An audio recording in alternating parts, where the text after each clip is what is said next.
Vous voulez générer plus de clients grâce à Google. Peut-être que vous hésitez à travailler avec une agence SEO ou peut-être que c'est même déjà le cas. Au bout de plusieurs mois, il est possible que vous remarquiez toujours aucun impact réel sur votre chiffre d'affaires, sur votre notoriété, etc. Bonjour à tous, c'est Léopold de Zesto et aujourd'hui on va démasquer ensemble les 3 plus gros mensonges des agences SEO. L'idée c'est que vous ne vous fassiez plus avoir et que vous compreniez pourquoi ça n'a pas fonctionné avec les anciennes agences. Si ça vous intéresse, on propose un micro-audit SEO offert, le lien se trouve dans la description. N'oubliez pas de liker, commenter et vous abonner pour ne rien rater. Bon, avant de commencer, petit disclaimer, je généralise pas toutes les agences en effet, je suis moi-même cofondateur d'une agence. Ce dont je vais parler vient bien sûr de mon expérience de lorsque j'étais chez l'annonceur, de ce que j'entends parfois dans le milieu, mais surtout des retours d'expérience de certains de nos clients qui avant nous sont passés par des agences un petit peu frauduleuses. Bon, écoutez, pour commencer cette vidéo, on va directement rentrer dans le vif du sujet avec les 3 mensonges des agences SEO.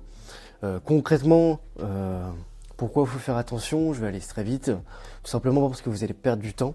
Voilà, des contrats avec des agences SEO, en général on part sur 6 mois, 1 an, rarement en dessous. Donc vous vous engagez très souvent sur une longueur comme ça. En plus de ça, vous allez perdre de l'argent. Mais donc vous allez perdre de l'argent parce que du coup ça va être des mois de perdu, donc de l'argent de perdu. En plus de ça, l'agence va vous facturer. Vous avez compris. Et en plus, le 3e résultat, c'est que vous allez faire un dos à vos concurrents, donc de vos potentiels clients. Le premier mensonge qu'on voit de plus en plus, c'est on vous met en première position en un mois. Alors pourquoi j'aurais envie de vous dire de vous méfier de ça? On peut considérer que c'est un petit peu une arnaque. Dans quel sens? C'est qu'il faut savoir que Google ne garantit rien. Aucun expert sérieux, même après 20 ans d'expérience, vous promettra une position précise avec un délai si court. Vous le savez, j'ai fait une vidéo dernièrement sur combien de temps prend le SEO. Je vous invite à aller la voir d'ailleurs, mais en fait ça prend du temps. Que ce soit l'indexation, l'analyse, le fait de l'ajuster selon les concurrents, etc. Un contenu sur une niche un peu concurrentielle, vous serez jamais position 1 en un mois. Et enfin, dernier point, c'est qu'il y a toujours une part d'incertain. En effet, on sait à peu près ce que Google attend de nous, mais quoi qu'il arrive, il y a cette incertitude de position. On sait qu'on peut arriver dans le top 10, maintenant on ne sait pas ce qu'ont fait forcément les concurrents, etc. et comment ils jaugent notre site. Voilà, donc il y a toujours une part d'incertain, donc méfiance si vous voyez top 1 en un mois. Donc comment repérer une bonne agence ? Tout simplement une agence qui vous promettra pas de résultats en un mois, un top 1 en tout cas. Deuxième point, elle va vous expliquer concrètement les actions mises en place et pourquoi elle le fait. Donc que ce soit sur la technique, le contenu et le netlinking. Et enfin, elle vous expliquera les freins et les difficultés qu'il y a pour vous placer dans les top résultats. Ce ne sera pas des excuses, ce sera souvent des bonnes justifications. Donc on va directement passer au deuxième mensonge. Le SEO vous rapportera des clients. Alors attention, je vais débunk un peu le truc. Est-ce que c'est vrai ou c'est faux? En effet, certaines agences vendent du SEO à tout le monde sans réfléchir à la pertinence pour votre business. Pour être très sincère, parfois d'autres solutions sont plus rentables. Que ce soit du Google Ads, du réseaux sociaux, etc. Ce qu'elles font pas, c'est qu'elles vont pas analyser la SERP. La SERP, c'est la page du résultat de recherche. Donc elles vont pas regarder de 1 si vous avez une chance de ranker, donc de vous positionner, et si Google est favorable à un résultat classique. Je vous donne un exemple. Sur pas mal de business assez locaux, par exemple Serrurier Annecy, il est possible que lorsque vous tapez ça dans la barre de recherche, Google vous propose dans un premier lieu donc les résultats Google My Business, une carte Google Maps et enfin des résultats Google Ads. C'est-à-dire que les résultats organiques SEO peuvent apparaître très bas dans la page. Enfin, si une agence SEO fait pas d'analyse concurrentielle sur Google, en tout cas, de votre secteur d'activité, en général, c'est pas très bon signe. Nous, en général, on va quand même regarder ce qui se passe dans les pages de résultats de recherche sur vos mots-clés principaux, voir en effet si le top 10 ou même le top 20, top 30 est dominé par des mastodontes et que vous n'avez pas un budget énorme, alors le SEO, ça peut être une perte de temps et d'argent. Avant-dernier point là-dessus, est-ce qu'elle regarde si votre cible vous cherche sur Google? J'ai pas d'exemple là qui vient, mais Pour certains business, sur du high ticket ou du B2B très ciblé, etc., des fois, votre cible ne se trouve pas sur Google ou ne cherche pas via Google. Des fois sur des business de bouche à oreille, par exemple. Et enfin, dernier point, elles font pas de stratégie sur mesure. Donc ça résume un petit peu ça. La stratégie sur mesure, elle va s'adapter à tous ces points en fait, pour vous conseiller. Donc pour contrer donc ce mensonge-là, une bonne agence, une agence honnête, ce qu'elle devrait faire, c'est donc analyser si le SEO c'est un bon levier pour vous. Et donc parfois devoir vous recommander une autre approche, donc du Google Ads, pour des résultats qui sont immédiats, selon votre budget, selon la concurrence, selon les habitudes de recherche de votre cible, etc. Du SEO et du Google Ads, du social media, ou alors du SEO local. En effet, nous, on n'a pas de mal à vous rediriger vers nos partenaires spécialisés en réseaux sociaux, par exemple, si on voit que votre marché ne se trouve pas sur Google, mais ailleurs, ou qu'il y a une grosse opportunité sur les réseaux sociaux. On passe donc au troisième mensonge. On fait du SEO, mais en réalité du vent. Bon, de quoi on parle là? Je vais être très concret. Certaines agences font du SEO bidon juste pour faire du récurrent et donc rentrer un petit peu de chiffre d'affaires.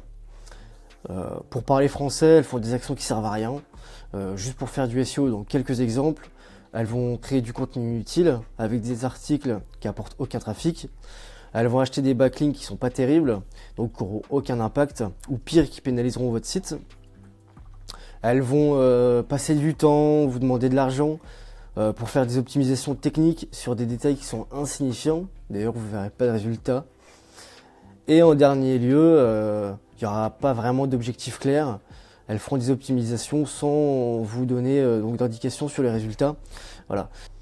Les problèmes, c'est que vous allez payer pour rien, il n'y a aucune stratégie derrière les actions et donc aucune croissance mesurable. Donc, pas d'impact sur le chiffre d'affaires, sur la notoriété, juste des actions SEO pour vous dire que vous faites du SEO et que c'est bien, quoi. Quand on fait du SEO, l'objectif c'est soit d'accroître sa notoriété, soit son chiffre d'affaires, ou les deux souvent. Donc comment repérer une vraie agence SEO? En général, elle va vous fixer des objectifs business assez clairs. Donc on parle en termes de clients et pas que de trafic. Le trafic c'est bien, mais c'est pas tout. Pareil, on va parler de e-réputation. Est-ce que vous voulez être bien positionné sur des articles de blog pour la notoriété? C'est aussi des enjeux. Une vraie agence SEO, en général, elle va vous mettre une stratégie, elle va vous mettre en place une stratégie sur mesure. Ce ne sera pas une checklist générique avec un article, etc. Mais une approche adaptée à votre marché pour dépasser les concurrents. C'est le vrai objectif. L'objectif, c'est pas de faire du SEO pour faire du SEO. L'objectif, c'est de vous positionner dans les meilleurs résultats qui répondent à vos objectifs. Et donc, dernier point, les rapports, ils seront basés sur des KPIs, donc des indicateurs de performance réels, qu'on parle de génération de leads, de vente, de conversion. Voilà. Comme je vous disais, on ne fait pas juste du SEO pour faire beau. Bon, et puis pour finir, on va directement passer à la stratégie gagnante pour ne pas se faire avoir. Numéro 1, comprendre le SEO et ses mécanismes. Donc si vous êtes sur cette vidéo, déjà c'est que vous êtes dans la bonne direction. Vous essayez de comprendre comment ça fonctionne et ce qu'il faut faire pour. Si vous comprenez comment ça fonctionne, en théorie vous comprendrez si une agence essaye de faire du SEO pour faire du SEO et sans atteindre vraiment des résultats. Deuxième point, exiger une analyse et une stratégie claire. Et encore une fois, là dans le discours, vous allez comprendre si l'agence a regardé ce qu'il y avait en face, le niveau de difficulté, etc. Et donc vous mettre en place une stratégie adaptée ou si c'est du classique, et voilà. Troisième point, donc choisir une stratégie personnalisée. Donc voilà, il faut du sur-mesure selon le secteur d'activité, selon votre budget, selon les ressources que vous avez en interne. C'est pas possible à mon sens de faire du package. Voilà, c'est pas possible. Et quatrième et dernier point, surveiller les actions, au moins au début, voire avoir des reportings de ce qui a été fait, etc. Et ensuite les résultats. Si vous êtes sur des niches concurrentielles qui n'ont pas de résultats au bout de 3 à 6 mois, c'est pas incohérent. Par contre, d'avoir des nouvelles pages qui commencent à se positionner petit à petit, une hausse de trafic, le nombre de backlinks qui évolue, etc. C'est aussi, ça fait aussi partie des objectifs et donc des résultats qui petit à petit apportera votre résultat final, donc de progresser sur votre mot-clé principal. Voilà, on arrive à la fin de cette vidéo. En théorie, maintenant vous devriez pouvoir différencier une bonne agence SEO et une mauvaise. Si vous souhaitez tenter l'aventure avec nous, n'hésitez pas à nous laisser un message. Le lien se trouve dans la description. D'ailleurs, comme je le disais au début, on vous offre également un micro-audit SEO de votre site. Si la vidéo vous a plu, n'oubliez pas de liker, de vous abonner et de commenter, ça nous aide pour le référencement. Et puis moi, je vous souhaite une bonne journée et je vous dis à très vite.